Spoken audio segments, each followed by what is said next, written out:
Salam sejahtera bagi kita semua. Emana kembali hadir dengan podcast pembahasan firman Tuhan. Semoga firman Tuhan yang murni mampu merawat batin kita, menguatkan roh kita, dan membangun iman kita di hadapannya. Silakan menikmati podcast Emana hari ini. Salam sejahtera, saudari. Puji Tuhan, kita sama-sama boleh kembali lagi membahas firman Tuhan. Semoga kasih setia Tuhan terus menjangkau kita. Saudari, hari ini saya Reinhard didampingi dengan Saudara Hansen. Kami akan membahas firman Tuhan lanjutan dari pembacaan Alkitab kita, yaitu dari Kisah Para Rasul pasal 23 ayat 1 sampai 11. Yang kita bisa ambil adalah Kisah Rasul pasal 23 ayat 1b yang berkata, "Hai saudara-saudaraku, sampai kepada hari ini aku tetap hidup dengan hati nurani yang murni di hadapan Allah." Puji Tuhan. Baik, Saudara Hansen, ya kalau kita lihat dari pembacaan kitab ini, ayat ini, kita bisa ambil satu judul, yaitu hati nurani yang murni. Amin. Mungkin Saudara Hansen apakah boleh sedikit membagikan apa dari yang didapat maupun bagaimana terang yang bisa kita peroleh daripada ayat juga judul ini. Terima kasih saudara telah membuka persekutuan pada kali ini. Ya, kita bersyukur melalui kisah dari seorang bernama Paulus.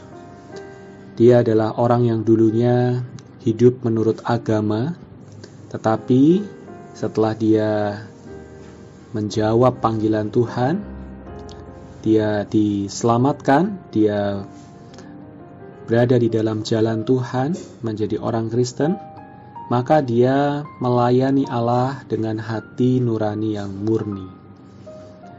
Mengapa hati nurani yang murni menjadi hal yang sangat penting? Dikatakan dalam Kisah Para Rasul pasal 23 ayat 1, dikatakan bahwa Rasul Paulus tetap hidup. Ya, sampai kepada hari ini aku tetap hidup dengan hati nurani yang murni di hadapan Allah. Karena tanpa hati nurani yang murni, maka kita tidak bisa diperkenan oleh Allah. Melalui hidup dengan hati nurani yang murni, barulah kita bisa berkenan di hadapan Allah. Banyak orang menyangka bahwa melayani adalah perkara aktivitas luaran. Tetapi Tuhan Yesus sendiri berkata bahwa bagian dalam kita, batin kita, perlu dibersihkan. Ketika Tuhan Yesus di bumi, dia mendapatkan banyak pertanyaan, ya, bahkan banyak pertentangan dari agamawan-agamawan Yahudi perihal mencuci tangan, memelihara tradisi, dan lain sebagainya. Tetapi Tuhan Yesus pernah berkata, ya, bahwa apa yang keluar dari hati seseorang, dari dalam diri seseorang, itulah yang menajiskannya. Karena itu Tuhan menekankan bahwa kita perlu juga, bahkan perlu lebih memperhatikan apa yang di batin kita, yaitu hati nurani kita. Perlu murni. Tidak ada motivasi yang bercampur. Melayani Allah dengan tulus, sehingga kita boleh diperkenan oleh Allah. Walaupun mungkin dengan demikian kita disalahpahami oleh orang lain. Kita dianggap sebagai orang yang berbeda karena kita mencari perkenan Allah, bukan perkenan manusia. Seperti halnya kisah Paulus di dalam ayat-ayat ini, imam besar, bahkan orang-orang sebangsanya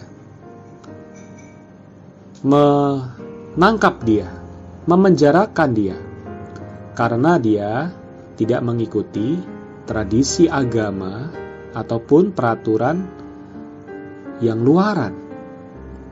Karena sekali lagi saat itu agama Yahudi tradisi Yahudi telah menggantikan pelayanan yang murni di hadapan Allah.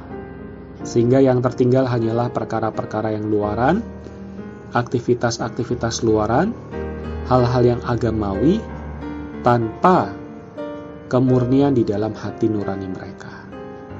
Karena itu, saudara-saudari yang terkasih, marilah kita memulihkan kehidupan dengan hati nurani yang murni di hadapan Allah. Kita mencari perkenan Allah. Kita membereskan dosa, membereskan hal-hal dunia, setiap sekatan, setiap penghalang yang menghalangi hubungan kita dengan Allah, sehingga hati nurani kita ini terjaga kemurniannya. Puji Tuhan. Amin. Puji Tuhan, terima kasih Johansen.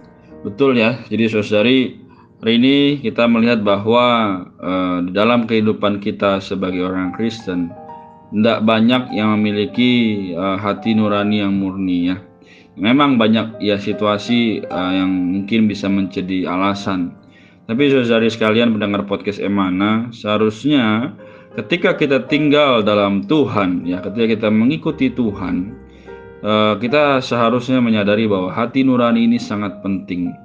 Jadi ketika kita memandang kepada Tuhan ya, kita juga bisa berkata bahwa Tuhan, aku ini adalah milik-Mu, maka aku ini bukan lagi milikku.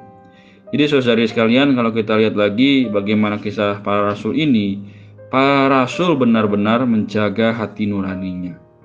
Ya, tapi memang tidak mudah ya, karena situasi hari ini lebih menarik daripada situasi di zaman tersebut.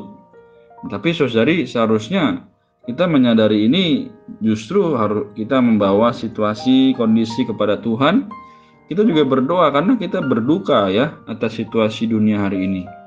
Ya, banyak ya hal yang mungkin juga menjadi tantangan bagi orang muda maupun yang dewasa. Ya, karena sekarang kita juga menggunakan ya yang namanya handphone. Itu semua bisa membuat hati nurani kita menjadi tercemar. Tapi saudari, semoga melalui apa yang di-sharingkan Saudara Hansen kembali membangkitkan kita, juga kembali membawa kita masing-masing ya, bukan hanya saya maupun Saudara Hansen, tapi juga saudari sekalian yang mendengar, memiliki penghidupan yang mau dan terus-menerus menjadi dorongan bagi kita semua. Agar apa saudari? Agar diri Tuhan bisa tertampil kepada orang lain. Amin. Demikian Saudara Hansen. Apakah dari Saudara Hansen ada yang mau ditambahkan?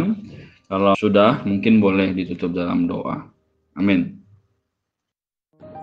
Syukur pada Tuhan, kiranya firman ini, kisah ini boleh sama-sama mendorong kita semua menjadi seperti Paulus yang hidup dengan hati nurani yang murni di hadapan Allah, sehingga kita boleh menjadi berkat bagi banyak orang, membawa orang lain juga menempuh hidup dengan hati nurani yang murni di hadapan Allah. Mari kita bersatu di dalam doa. Terima kasih Tuhan, karena Engkau kembali menerangi kami. Yang Engkau perkenan bukanlah agama yang luaran. Yang Engkau perkenan bukanlah kami beribadah dengan bibir kami, dengan tradisi, dengan liturgi yang luaran. Tetapi yang Kau perkenan adalah kami hidup 24 jam, non-stop, dengan hati nurani yang murni di hadapan-Mu. Tuhan, bersihkanlah hati nurani kami dari setiap tuduhan-tuduhan musuh, dari setiap dosa, pelanggaran. Kami mengaku semua hal-hal yang tidak Engkau perkenan. Biarlah kami mau menanggalkan semua berhala, semua hal dosa, dunia yang tidak berkenan, bahkan yang mendukakan hati-Mu. Tuhan Yesus, kami mau mengambil kasih karunia-Mu yang cukup untuk kami pakai. Terima kasih Tuhan. Amin. Mulia bagi Tuhan. Terima kasih Johansen atas hari ini. Moga saudari sekalian dapat terbantu. Podcast kita adalah sampai di sini ya. Tuhan Yesus memberkati. Tetap jaga kesehatan, salam sejahtera, damai sejahtera Allah menyertai kita semua. Amin. Amin. Sekian pembahasan firman porsi hari ini. Sampai jumpa di podcast berikutnya. Jangan lupa untuk download aplikasi Emana pada handphone Anda untuk manfaat yang lebih banyak. Tuhan Yesus memberkati.